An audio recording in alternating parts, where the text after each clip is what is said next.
So Chuck asked him, "Hey, would you come over and do the fight scene with me? Because the way it's written, the guys you fight don't even stand a chance. I mean, they don't even touch you." And Bruce goes, No, we'll make this a real back and forth thing."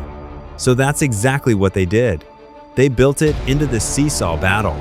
And look, there's no argument here. Bruce Lee and Chuck Norris are the kings of martial arts. Straight up. These two guys basically shaped the entire game into what we know today. Now, most fans know Bruce Lee from Enter the Dragon, that classic from 1973. But here's the thing a lot of people have no idea about. Chuck Norris was actually supposed to be in that movie. In fact, they shot a fight scene that never made it to screen. And honestly, that fight changes everything we thought we knew about these two. So who won this secret showdown? Stick around, because we're breaking it all down. The set of Enter the Dragon was unlike any martial arts production of its time. And I mean that. This wasn't a bunch of regular actors pretending to throw punches. This was packed wall to wall with real fighters. You had Jim Kelly with those lightning-fast kicks, Bob Wall, who just had this intimidating presence about him, Sammo Hung choreographing the early sequences, and get this, a young Jackie Chan doing stunts way before he became the global superstar we all know now. Everywhere you looked, somebody could break bricks, snap boards, or show off some technique they'd spent years perfecting. In a room like that, competitiveness wasn't just expected, it was pretty much guaranteed. These guys treated every warm-up like a chance to show what they had. Every stretch, every stance, every light spar was basically them saying, "Hey, I'm here too, don't forget about me." But things changed the second Bruce Lee walked onto that set. The energy just shifted instantly. He was the star, the visionary, the guy literally reinventing what martial arts cinema could be. And now you throw Chuck Norris into the mix, a world karate champion, and one of the very few people who could actually stand toe-to-toe with Bruce? Yeah, the air got a whole lot thicker. Nobody said it out loud, but trust me, everyone felt it. This wasn't just a movie set anymore, it was a gathering of masters. And here's the thing about masters, they're always sizing each other up, whether they mean to or not. Jim Kelly actually hinted later that he saw the whole thing coming before anybody else did. He noticed that Bruce and Chuck treated each other with this real mutual respect, but underneath it, there was something else simmering, almost like a quiet rivalry. And to Jim, that was fascinating to watch. I mean, can you blame him? Two elite martial artists, two completely different philosophies, and both guys were used to being the best in whatever room they walked into. Bob Wall picked up on it too, and Bob would know he trained with both of them, so he knew their little habits and quirks. He described Bruce as almost surgical, the guy obsessed over angles, timing, biomechanics, all of it. Chuck, on the other hand, was raw, disciplined karate power. His movements were grounded, structured, backed up by years of tournament wins. Even the stuntmen noticed. And here's what's wild, the two of them didn't really argue or butt heads. Nothing like that. You could only see it in the demonstrations. It was almost too subtle to believe. Bruce would show a technique, and Chuck would follow with his own version. Chuck would fire off some powerful karate combo, and Bruce would counter with this fluid Jeet Kune Do reworking of it. Neither one had to say a word or make it aggressive. But everybody watching could tell this wasn't teaching. This was a duel, a debate about how martial arts should actually work, fought without a single spoken word. Jackie Chan was one of the people watching too. Remember, this was super early in his career, and these guys were his heroes. He joked later that watching them was like watching two completely different worlds trying to prove themselves without ever opening their mouths. Nobody knew where all this tension was headed. They just knew the air kept getting tighter and tighter, like the set itself was holding its breath. And then, as if that wasn't enough, Warner Brothers made the call to cut Chuck Norris's planned on-screen showdown with Bruce entirely. What could have been one of the most iconic fights in film history got erased before a single frame was ever shot. Just gone. And that's really where the real story begins. Once that planned fight got quietly pulled from the script, something shifted between these two men. Chuck had come to this film ready to put karate on a global stage. Bruce had prepped choreography built around speed, fluidity, adaptability, everything he stood for. And with the scene scrapped, they both felt the exact same thing. Their styles had never really gotten to meet. So one afternoon, off camera, away from all the cameras and crew, Chuck walked right up to Bruce. And I want to be clear, this wasn't some ego thing. Anybody who knew Chuck knew he wasn't reckless. But as a world champion who dominated the international tournament scene, he genuinely wanted to know, how does Bruce's fluid Jeet Kune Do actually stack up against the structured, disciplined power of American karate? And Bruce, he didn't hesitate for a second. He respected Chuck more than most people ever realized. Plus, Bruce loved testing his ideas through action. To him, a sparring match wasn't a fight, it was a laboratory, a place to run experiments. So the two of them agreed. And what happened next? Nobody saw it coming. Everyone nearby could sense right away that something special was about to go down. They cleared a space on the training floor. There wasn't much of a crowd, just a handful of trusted stuntmen watching from a distance. And the vibe was nothing like a Hollywood fight scene. No staged moves, no dramatic pauses, no music, just silence and two masters getting ready to put years of discipline to the test. Bruce came out fast. He launched forward with this blistering speed, the kind that even trained fighters had trouble tracking. His footwork was light and totally unpredictable, weaving in and out of Chuck's reach with surgical precision. He'd fire off quick lead hand jabs, finger jabs near Chuck's eyes, intercepting kicks that just tapped his torso. Honestly, watching it must have been mind-blowing.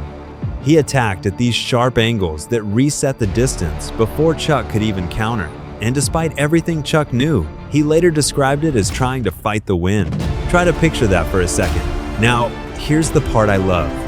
When Chuck first brought it up, he asked Bruce, kind of joking, "Well, Bruce, who wins this fight?" And that tells you everything about the mutual respect there. But here's the thing, Bruce wasn't even attacking to dominate. He was attacking to gather data, reading Chuck's timing, studying his rhythm, probing for openings. That said, the speed was real, the intent was real, and it didn't take long for Chuck to realize this was going to be a test of endurance, timing, and adaptability all at once. But don't get it twisted, Chuck didn't come to play either. And his moves? Let's just say they'd shut you right up. He didn't earn all those titles by backing down from speed. His game plan was simple: close the distance, limit Bruce's mobility, and land those heavy shots the moment Bruce stepped in. And he delivered. He tightened his stance and started pressuring forward, cutting angles to force Bruce into the corners of the room. Every time Bruce darted in with a fast strike, Chuck answered with heavy reverse punches or low kicks meant to stop his movement cold. His whole style was built on precision and raw power. And when his shots cut through the air near Bruce, the sound was explosive. I'm telling you, if even one of those punches had landed clean, it could have flipped the entire fight.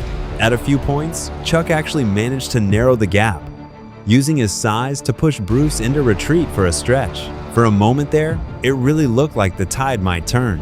Bruce was evading, sure, but Chuck was closing in, step by step. By this point, the little audience could tell both guys were just hanging on. It wasn't about teaching each other their styles anymore. This had become a pure test of will. And then came the moment that changed everything. Around the 10-minute mark, Chuck started to feel it, that slow, creeping pull of muscle fatigue.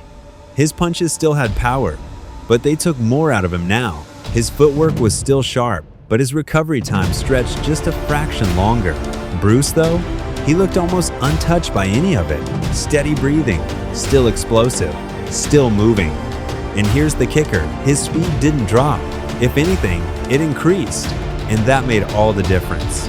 See, Bruce had conditioned himself for exactly this kind of endurance-based combat. It goes all the way back to his training under Wing Chun master Ip Man.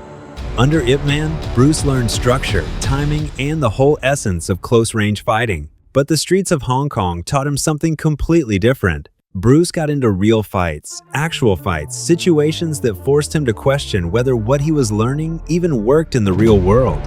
And that became the foundation of his lifelong rebellion against rigid tradition. Bruce didn't just stop at martial arts either. He dove into philosophy, Western boxing, fencing, performance science, all of it. He devoured books, questioned every rule, and broke down barriers wherever he found them. When he moved to America as a young man, he didn't just start teaching. He started challenging the very definition of what martial arts even was. And when he ran into racism, skepticism, and rejection in Hollywood, he channeled every single obstacle into innovation. His frustrations became fuel.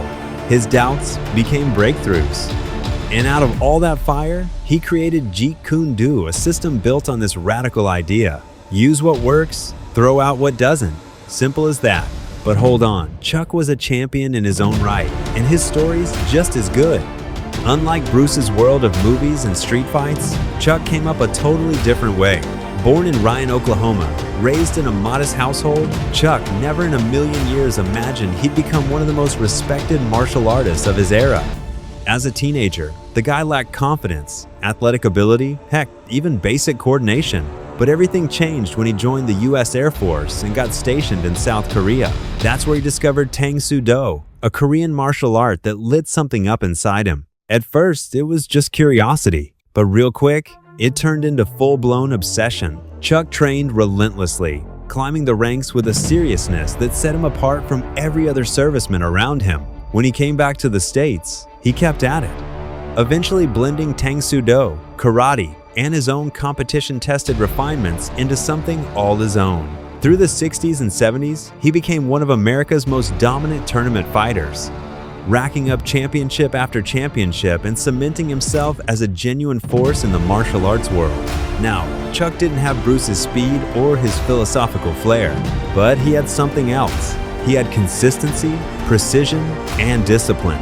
Oh, and he could throw a punch that'd stop a grown man dead in his tracks. His reputation for being calm, controlled, and just devastatingly efficient made him one of the most formidable karate champions of his time. So when their paths finally crossed during the Enter the Dragon era, it wasn't just two fighters meeting up, it was two entire worlds colliding. Hollywood saw them as collaborators. Martial artists saw them as legends. But the folks on that set, they knew the truth. These were two philosophies destined to clash, on camera and off. And that match never made it to film. No cameras, no dramatic music, no Hollywood framing.